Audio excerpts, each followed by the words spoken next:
First of all, my name is Christopher Cook, C-H-R-I-S-T-O-P-H-E-R-C-O-O-K. I'm a sergeant with the Arlington Police Department. My current assignment is I'm a supervisor in the Office of Communication. We are here today to announce a mandatory training program that started back in June to address recent dog shootings that have come under increased public scrutiny, and also just to better equip our workforce with options in dealing with animals rather than always resorting to deadly force.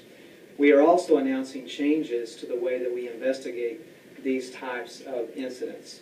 I want to emphasize that the public has the right to expect that officers will handle their pets in a responsible manner.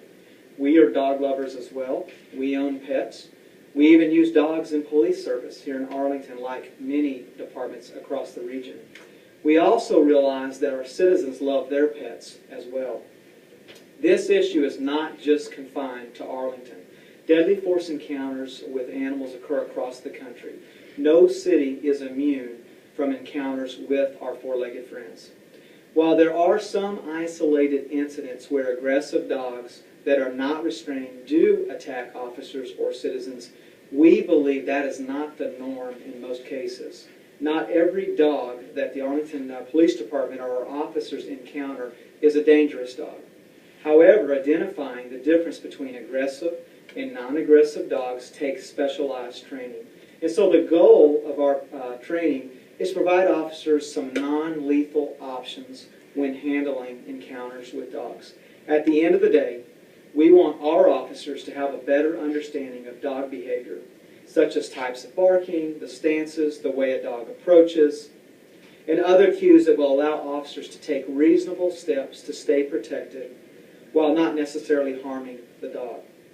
We believe that improved officer confidence with appropriate dog handling actions will go a long way in building community trust and change the citizen perception on the way that we train our officers to handle these types of situations.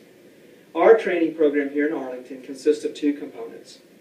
The first component, which started in early summer around June, is video-based training that requires a written examination at the conclusion of the video training. This written examination requires a perfect score of 100%, or the officer has to repeat the training and retake the examination.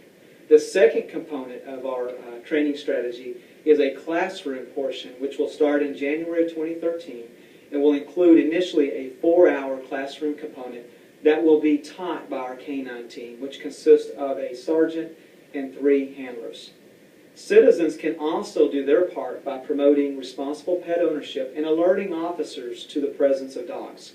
For example, if you've contacted the Arlington Police Department and you know an officer is coming to your house, you can alert them. You can put your dog in the crate possibly. You could actually put them behind a closed door or room and secure them.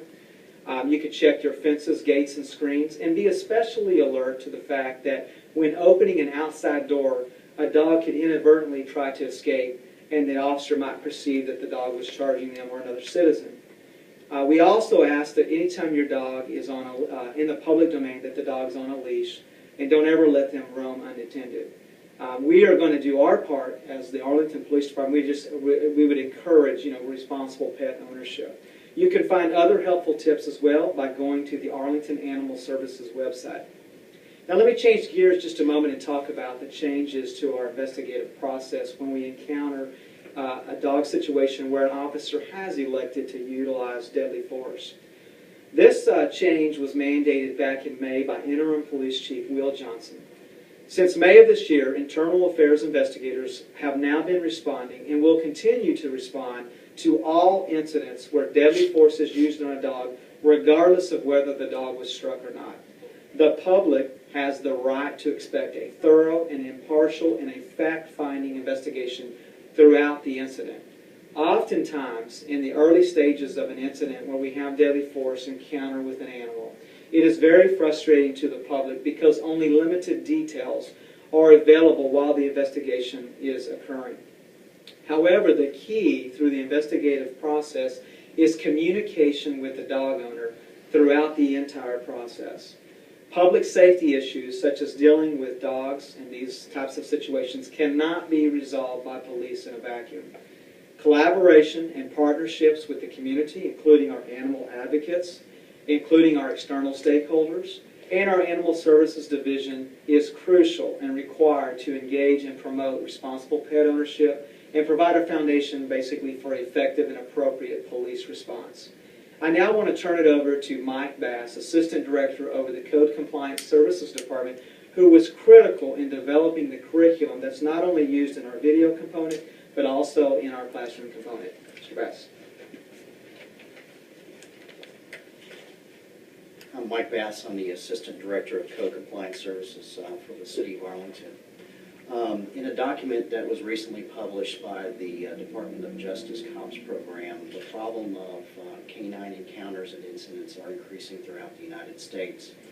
As a result of that, the City of Arlington has developed this training for our officers in order to provide them effective strategies and tools, but to also proactively create a tactical response strategy, ensuring the humane treatment of the canine, and also to provide for the safety of the public and the officer. The training objectives are twofold. First, we equip the officer with the knowledge and understanding of dog behavior, situational awareness, and the ability to decipher a canine's body language in order to distinguish between aggressive and non-aggressive behaviors. Secondly, we provide the officer with less lethal options in order to effect behavior modification, and these options include verbal commands, chemical deterrents, the use of the tactical baton as an auditory and visual deterrent, the use of the tactical baton as a deterrent strike device, and also the use of the taser. That's it. All right, and we'll open up to